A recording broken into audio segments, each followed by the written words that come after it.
नमस्कार, चार बड़ी खबरों में आपका स्वागत है। मैं हूं आपके साथ तरुणा। आज की पहली खबर में हम बात करेंगे छत्तीसगढ़ सरकार में नए मंत्रियों का ऐलान अब कभी भी हो सकता है। सूत्रों से मिली जानकारी के मुताबिक नाम तय कर लिए गए हैं, सिर्फ घोषणा बाकी है। इससे पहले चुनावों की वजह से ये ऐलान टलता रहा। दूसरी बड़ी खबर, कांग्रेस सांसद और लोकसभा में नेता प्रतिपक्ष राहुल गांधी ने संविधान सुरक्षा सम्मेलन में कहा कि आप संविधान को पकड़ते हैं तो सच्चाई की विचारधारा को पकड़ते हैं। तीसरी बड़ी खबर, गोरखपुर में सपा नेता और पूर्व विधायक विनय शंकर तिवारी के 8 ठिकानों पर ईडी की रेड पड़ी है। अलग अलग बैंकों के 754 करोड़ रुपए हड़पने के मामले में ये कार्रवाई हो रही है। चौथी बड़ी खबर, दमोह के मिशन अस्पताल में हार्ट सर्जरी के बाद जिन 7 मरीजों की मौत का दावा किया जा रहा है, उनमें से 5 की पहचान हो गई है। तो आइए शुरू करते हैं चार बड़ी खबरें।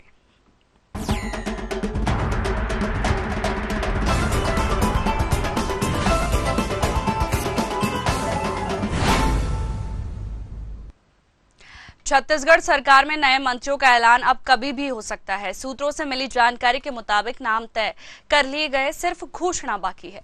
इससे पहले चुनावों की वजह से यह ऐलान टलता रहा है, लेकिन अब नए मंत्रियों को साई कैबिनेट में शामिल होने का रास्ता साफ होता दिख रहा है। भाजपा के संगठन मंत्री शिव प्रकाश रायपुर पहुंचेंगे। प्रदेश प्रभारी नितिन नबीन कल 8 अप्रैल को रायपुर पहुंच सकते हैं। ये दोनों ही नेता संगठन की बैठक लेंगे। माना जा रहा है कि इसके बाद मंत्री के नामों का ऐलान हो सकता है। पार्टी सूत्रों ने बताया कि संगठन और सरकार के बीच एक आखिरी दौर की बातचीत होगी। इसके बाद नामों की घोषणा हो जाएगी। इसी माह मंत्रियों का शपथ ग्रहण राजभवन में करवाए जाने की चर्चा है। साई कैबिनेट का जब गठन हुआ तो मुख्यमंत्री सहित 12 मंत्री थे। प्रदेश में 13 मंत्रियों को कैबिनेट में रखा जाता रहा है, तो पहले से ही एक पद खाली था। लोकसभा चुनाव के समय ब्रजमोहन अग्रवाल ने इस्तीफा दिया। 11 मंत्री बचे हैं। इस दौरान 2 मंत्रियों की जगह साई कैबिनेट में इस वक्त खाली है।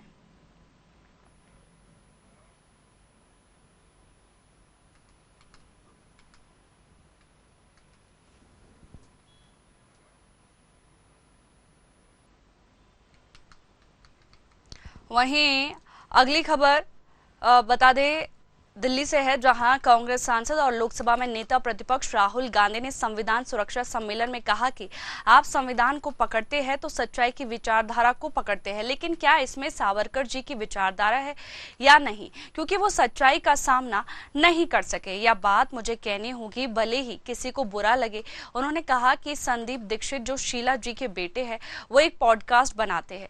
उन्होंने मुझसे कहा कि उनके पॉडकास्ट पर जाऊं। उन्होंने मुझसे सवाल पूछा कि आपके परदाता नेहरू जी क्या थे? प्रधानमंत्री थे, नेता थे, स्वतंत्रता के लिए लड़े थे। आपके मुताबिक आपके परदादा क्या थे और आप उनसे क्या सीखे? राहुल के मंच पर पहुंचते ही समर्थकों ने देखो देखो कौन आया, शेर आए के नारे लगाए गए हैं। राहुल को गदा और गौतम बुद्ध की तस्वीर देकर सम्मानित भी किया गया है। नमक सत्याग्रह आंदोलन की 95वीं वर्षगांठ पर यह कार्यक्रम पटना के एसकेएम में आयोजित किया गया। कार्यक्रम में नमक सत्याग्रह, नोनिया समाज और अमर शहीद नोनिया के योगदान के साथ ही शहीद प्रजापति रामचंद्र जी विद्यार्थी का स्वतंत्रता संग्राम में योगदान और वर्तमान में अति पिछड़ा समाज की दशा और भारत के संविधान पर बात हो रही है। इसमें सामाजिक परिवर्तन में जगजीवन राम के योगदान पर भी चर्चा होगी। इस कार्यक्रम का मकसद अति पिछड़ा और दलित को साधना है। वहीं इस खबर पर ज्यादा जानकारी के लिए हमारे साथ राजनीतिक विश्लेषक डॉक्टर आलोक सोती जी जुड़ गए। आलोक जी, आपका बहुत बहुत स्वागत है न्यूज आवर पर। बेगूसराय में एक यात्रा हुई थी जिसमें राहुल गांधी ने भाग लिया था और उन्होंने इसी दौरान मोदी जी को कहा था कि हम आरक्षण को अब हम तोड़ेंगे। इसको कैसे देखा जा सकता है? देखिए तोरणा जी, इस वर्ष के अंत में बिहार में विधानसभा के चुनाव होने हैं और हर एक पार्टी जो है अपना एड़ी चोटी का जोर लगाए हुए है। ऐसे में कांग्रेस भी अपना पूरा दल बल के साथ वहाँ पे मौजूद है और इस तरीके की कार्यक्रम आप देखते रहेंगे कि आगे भी बढ़ते और बनते रहेंगे। आज बहुत अच्छा समय था, संविधान पे समीक्षा होनी थी सुरक्षा को लेके और साथ में ही आपने देखा कि बलिदानों की धरती रही है आपका बिहार और तमाम बड़े स्वतंत्रता संग्राम के आंदोलन भी वहाँ पे आरंभ हुए थे। उसमें एक नमक सत्याग्रह भी काफी प्रमुख है जिसको आपने अपनी रिपोर्ट में इंक्लूड किया है। तो ऐसे समय में लेकिन एक बात देखने वाली बात थी कि राहुल जी ने यहाँ पे भी सावरकर जी का नाम दिया था। सावरकर जी का नाम उनका जो है लेना जो है पता नहीं क्यों उसके पीछे ही पड़े रहते हैं, जबकि सावरकर जी को जो है एक जीवन में 2 दफे जो है आजीवन कारावास झेलना पड़ा और अंडमान निकोबार की सर्कुलर जेल के अंदर उन्होंने 11 साल तक जो है सख्त सजा जो है उन्होंने वहां पे झेली, और वो भी स्वतंत्रता संग्राम के आंदोलन में उनकी एक प्रमुख भूमिका रही है। तो कुल मिला के जैसा भी कांग्रेस का अपना व्यक्तित्व है, जिस तरीके की बातें करते हैं वो उन्होंने वहां पे बिहार में की है।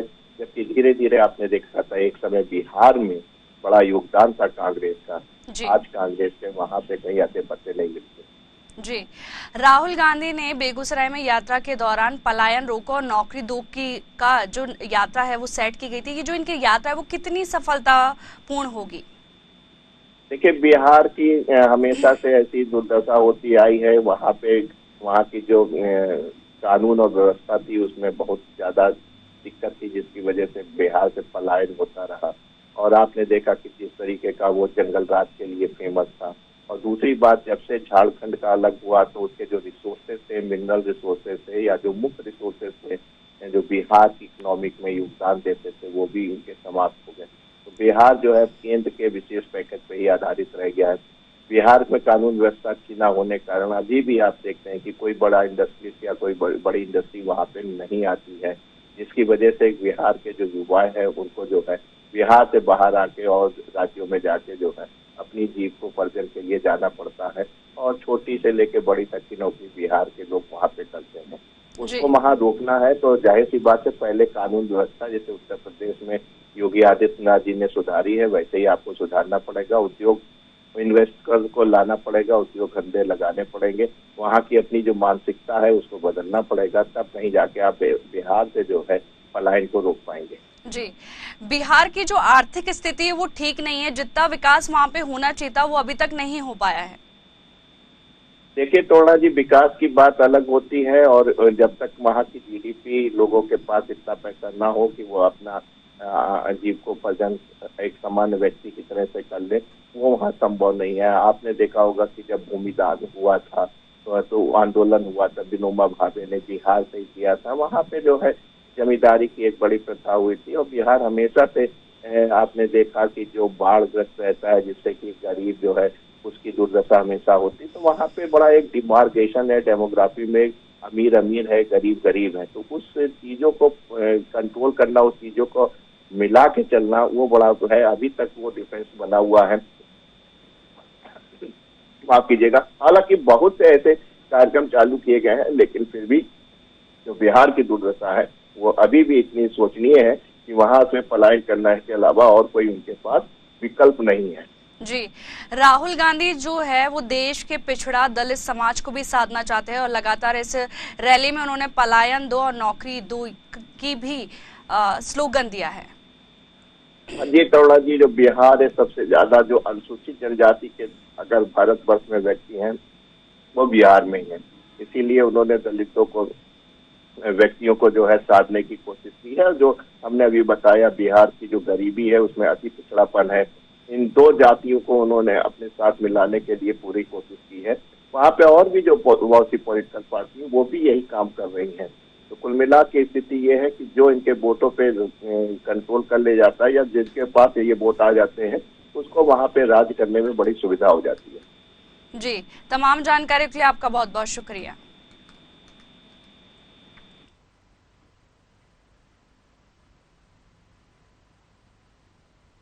गोरखपुर में सपा नेता और पूर्व विधायक विनय शंकर तिवारी के 8 ठिकानों पर ईडी की रेड पड़ी है। अलग अलग बैंकों के 754 करोड़ रुपए हड़पने के मामले में ये कार्रवाई हो रही है। विनय शंकर तिवारी पूर्वांचल के कद्दावर नेता हरिशंकर तिवारी के बेटे हैं। हरिशंकर तिवारी की मौत हो चुकी है और ईडी ने विनय शंकर तिवारी की कंपनी गंगोत्री एंटरप्राइजेस के लखनऊ, नोएडा, गोरखपुर, मुंबई और दिल्ली के 8 ठिकानों पर सोमवार सुबह छापा मारा है। महाराजगंज में विनय शंकर के रिश्तेदार दीपक पांडे के यहां भी ईडी सर्च कर रही है। 18 मार्च 2024 को ईडी ने विनय शंकर तिवारी की कंपनी गंगोत्री एंटरप्राइजेस की 30.86 करोड़ रुपए की 12 प्रॉपर्टीज अटैच की थी। ईडी ने अलग अलग बैंकों के 754 करोड़ रुपए हड़पने के मामले में ये कार्रवाई की थी। इसमें गोरखपुर, लखनऊ और नोएडा की संपत्तियों को जब्त किया गया था। बता दें कि सपा नेता विनय शंकर के घर ईडी ने छापा मारा है और इन्होंने बैंक मामलों में धोखाधड़ी की है। इसी को लेकर इनके 10 ठिकानों पर छापा मारा गया है। उसमें दिल्ली, लखनऊ, नोएडा सहित अन्य राज्य शामिल है। बता दें कि ये 14 महीने में इन पर दूसरी रेड पड़ी है। वहीं इस खबर पर ज्यादा जानकारी के लिए हमारे साथ लखनऊ से ब्यूरो हेड प्रशांत राव जुड़ गए हैं। प्रशांत, सपा नेता विनय शंकर पर ईडी की छापेमारी की गई है और इन्होंने बैंक धोखाधड़ी के मामले में इन पर कार्रवाई की जा रही, क्या है पूरा मामला? में ये जो ईडी की छापेमारी हुई है, जिसमें सपा नेता हरिशंकर तिवारी का नाम लिया है। विनय शंकर तिवारी हरिशंकर तिवारी के बेटे हैं। हरिशंकर तिवारी पूर्वांचल में एक खास नाम शेरे ब्राह्मण के रूप में जो है पहचान थी और विनय शंकर तिवारी को विधायक बहुजन समाज पार्टी से विधायक हैं और 14 महीने में दूसरी कार्रवाई की हुई जो उनकी गंगोत्री एंटरप्राइजेस कंपनी है, इसमें जो 12 प्रॉपर्टी बैंकों के साथ धोखाधड़ी करने के लिए कई मामले सामने आए थे, जिसके बाद करी है गोरखपुर, नोएडा, लखनऊ छापेमारी की गई है। संपत्ति या फिर जो छापेमारी करते हुए ईडी ने कई दस्तावेज बरामद और सकती है इसके नाम पर जो धोखाधड़ी अपनी संपत्तियां अर्जित की गई हैं, उसको लेकर ईडी की छापेमारी की जा रही है और ये ईडी की छापेमारी के दौरान कई अहम मामलों को भी जो है लगे हैं। निश्चित रूप से देखिए विनय शंकर तिवारी को विधायक और उनके पिता जो में एक नाम अपना रखते थे, पूर्व कैबिनेट मंत्री रहे हैं, मशहूर लोग रहे हैं। उस दौरान उन्होंने जो भी काम किए हैं वो अपना उन पर जो आरोप लगे हैं उसको ईडी की छापेमारी चल रही है। दस्तावेज बरामद उसके साथ ही लोगों से पूछताछ करने को लेकर भी कई लोगों को ईडी ने बंद किया है। जी, सुबह से ईडी की कार्रवाई जारी है, अभी तक क्या सामने निकल के आया है? देखिए नोएडा, लखनऊ, ऐसे कई ठिकानों पर जो है विनय शंकर के घरों पर भी छापे हुए हैं, जहां अलग अलग घर दिए हुए हैं। जैसे 8 ठिकानों पर जो चिन्हित करके ईडी ने बड़ी कार्रवाई की है। हालांकि की गई है, तमाम दस्तावेज मिले हैं, तमाम मिले हैं, जिसको लेकर पूछताछ हो रही है। इनके जो संबंध है उनका क्या था, के बारे में भी जानकारी दी गई है। तो तमाम जो जानकारी होती है, जिस तरीके से प्रवर्तन निदेशालय इन पर कार्रवाई करना है, की जानकारियां मांगी है, स्पष्टीकरण मांगा है। और देखिए विजय शंकर तिवारी ने तरफ से कोई स्टेटमेंट नहीं दिया है। माना जा रहा है विजय शंकर तिवारी छापेमारी हो रही है उस दौरान घर में नहीं थे, लेकिन कुछ जानकारों का कहना है कि विजय गोरखपुर वाले घर पर मौजूद थे, जिस ईडी की छापेमारी के दौरान जो है ईडी की जो कर्मी थे वो उनके घर पर पहुंचे थे। उन्होंने उस दौरान जो है सभी लोगों को घर को अंदर बंद करते हुए सभी के स्विच ऑफ करा दिए थे और उसके बाद ही वहां पर जांच शुरू हुई थी। जांच शुरू होने तक जो है उनके अहम दस्तावेज उसके साथ घर में तमाम कागजातों को भी जो है ईडी के कर्मचारी हैं उन्होंने अधिकारियों ने किया है और उसको लेकर भी नोएडा में छापेमारी हुई है। वहां पे कई ऐसे मिले हैं है कि तमाम अपनी संपत्तियां या फिर अनर्गल तरीके से यहाँ एकत्रित की गई थी। और संपत्तियों की जानकारी को लेकर ईडी ने कागजात जो है लिए हैं, ऐसी जानकारी दी जा रही है। लेकिन ऐसे गोरखपुर के हाथ में जो उससे हड़कंप मच गया, इसके साथ लोग थे उनमें भी हड़कंप मचा हुआ है। विनय तिवारी के ऊपर जो ये ईडी की छापेमारी है उसे तरीके से राजनीतिक साजिश कहा जा रहा है, बता रहा है। तो वही ये कहा जा रहा है कि क्या मजबूती पकड़ रहा है तो वही यह भी आरोप लगाया जा रहा है कि सदर से ही योगी आदित्यनाथ विधायक है और गोरखपुर पहले से भी जो हरिशंकर तिवारी है मत के बीच में थोड़े मतभेद रहे हैं। निश्चित रूप से देखिए इसको दिया जा रहा है, लेकिन जो ईडी की कार्रवाई है वो एक कानूनी कार्रवाई से हुई है। निश्चित रूप से ईडी ने तमाम दस्तावेज जो बरामद किए हैं उसके आधार पर विनय शंकर तिवारी की मुसीबतें बढ़ सकती है। जी, 14 महीने में ये दूसरी बार सपा नेता के घर ईडी ने छापेमार कार्रवाई की है। बिल्कुल तरुणा, देखिए 14 महीने के अंदर दूसरी कार्रवाई हुई है और 14 महीने के अंदर पहले भी किसी को बरामद हुई, उसके बाद जो ईडी के अंकुश मिल रहे थे, जानकारी मिल रही थी, उसके आधार पर ये कार्रवाई सुनिश्चित हुई है और कई जगह एक साथ छापेमारी हुई है। एक साथ छापेमारी के तहत तमाम जो कागजात की मैं बात कर रही हूँ, तमाम कागजात कुछ ऐसे लोग भी कागजातों के माध्यम से इस घेरे में आएंगे जो बिना तिवारी के साथ इस तरीके का धांधली कर रहे थे, या फिर जो नियमताएं कानून गई है उसके आधार पर उन पर भी शिकंजा कसा जा सकता है।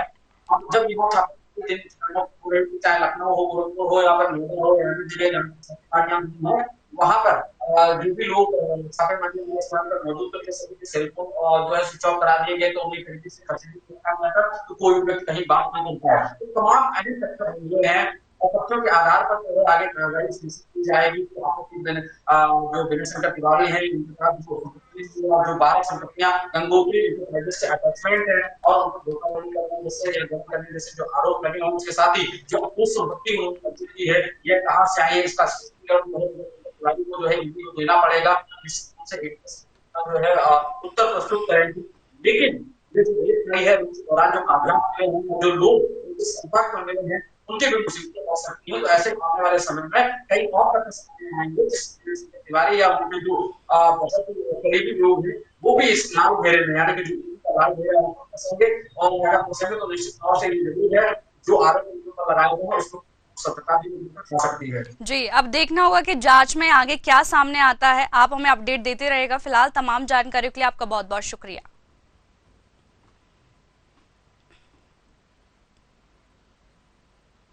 दमोह के मिशन अस्पताल में हार्ट सर्जरी के बाद जिन 7 मरीजों की मौत का दावा किया जा रहा है उनमें से 5 की पहचान हो गई है। मामले में आरोपी डॉक्टर नरेंद्र यादव के खिलाफ कोतवाली में एफआईआर दर्ज की गई है। इसमें 2 अन्य को भी आरोपी बनाया गया है। सीएमएचओ मुकेश जैन ने ये एफआईआर कराई है। उन्होंने 5 मरीजों के परिजन को पत्र लिखकर बयान देने के लिए बुलाया है। इनके बयान राष्ट्रीय मानवाधिकार आयोग की टीम दमोह सर्किट हाउस में दर्ज करेगी। मामले की जांच में सीएमएचओ अशोक जैन के अलावा जिला अस्पताल के डॉक्टर विशाल शुक्ला और डॉक्टर विक्रांत चौहान शामिल थे। जांच में मरीजों की मृत्यु एंजियोग्राफी और एंजियोप्लास्टी की वजह से होना पाया गया। दमोह केस के बाद सीएम डॉक्टर मोहन यादव ने जांच के सख्त निर्देश दिए हैं। उन्होंने कहा है जहां भी ऐसे मामले हो हेल्थ डिपार्टमेंट कड़ी कार्रवाई करे। वहीं इस खबर पर ज्यादा जानकारी के लिए हमारे साथ दमोह से संवाददाता अमर चौबे जुड़ गए हैं। अमर, डॉक्टर की बड़ी लापरवाही सामने आई है और उन्होंने बताया है कि लंदन के अंदर उन्होंने पढ़ाई की थी और ऑपरेशन किया था। उन्होंने 15 लोगों का ऑपरेशन किया था जिसमें से 7 लोगों की मौत हो गई। तो इतनी बड़ी लापरवाही देखने को मिली है। बिल्कुल बता दूं, ये मामला दमोह जिले के मिशन हॉस्पिटल का है। जिस वक्त हम मिशन अस्पताल में खड़े हुए हैं, ये बता दें कि मामला जो मिशन हॉस्पिटल में जो 7 लोगों की जो मौत हुई है उसको लेकर प्लास्टिक सर्जरी और एंजियोग्राफी हुई है। और डॉक्टर जो नरेंद्र यादव उर्फ है एन जॉन कैम डॉक्टर के नाम से जाने जाते हैं, जो कि फर्जी डॉक्टर है, उनके ऊपर भी दमोह जिला स्वास्थ्य अधिकारी सीएमएचओ ने कल रात ही में एफआईआर दर्ज करवाई थी। उसके बाद ही आज सुबह ही बाल आयोग की जो टीम थी, मानव अधिकार आयोग की टीम जो आई थी भोपाल से, वो हाउस में जिन परिजनों की जो 5 लोगों को बुलाया गया था, जिन परिजनों की मौत हुई थी, उनको बुलाकर पूछताछ की जा रही थी। और साथ ही साथ उन लोगों से पूछताछ करने के बाद जो भी जांच चल रही है। और बता दें कि इस संबंध में पुलिस अधीक्षक द्वारा ही बताया गया है कि जो परिजन आज आए हुए हैं उनसे पूछताछ चल रही है और जो भी जानकारी निकल कर आएगी के आधार पर जांच की जाएगी। जी, जो मरीज थे उनको गैस की प्रॉब्लम थी पर उनकी हार्ट सर्जरी कर दी गई। इतनी बड़ी लापरवाही कैसे?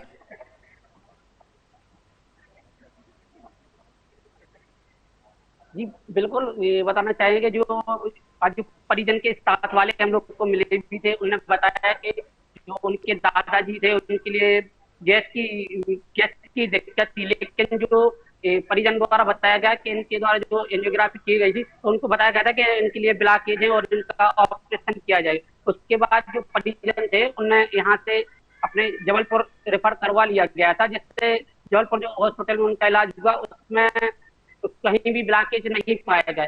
उसके बाद परिजनों ने यहाँ पर आकर वहाँ के कागजात यहाँ पर बताए और उसके बाद शिकायत दर्ज कराई और मानवाधिकार और दमोह कोतवाली में इस मामले FIR दर्ज करवाई थी। जी, सीएम डॉक्टर मोहन यादव ने इस घटना का संज्ञान लिया और कहा है कि जिस डॉक्टर ने ऐसी बड़ी लापरवाही की उन पर सख्त से सख्त कार्रवाई की जाएगी।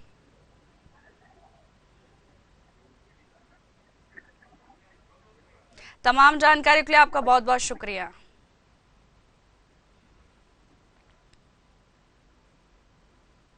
फिलहाल 4 बड़ी खबरों में इतना ही। बने रहिए न्यूज़ आवर के साथ। नमस्कार।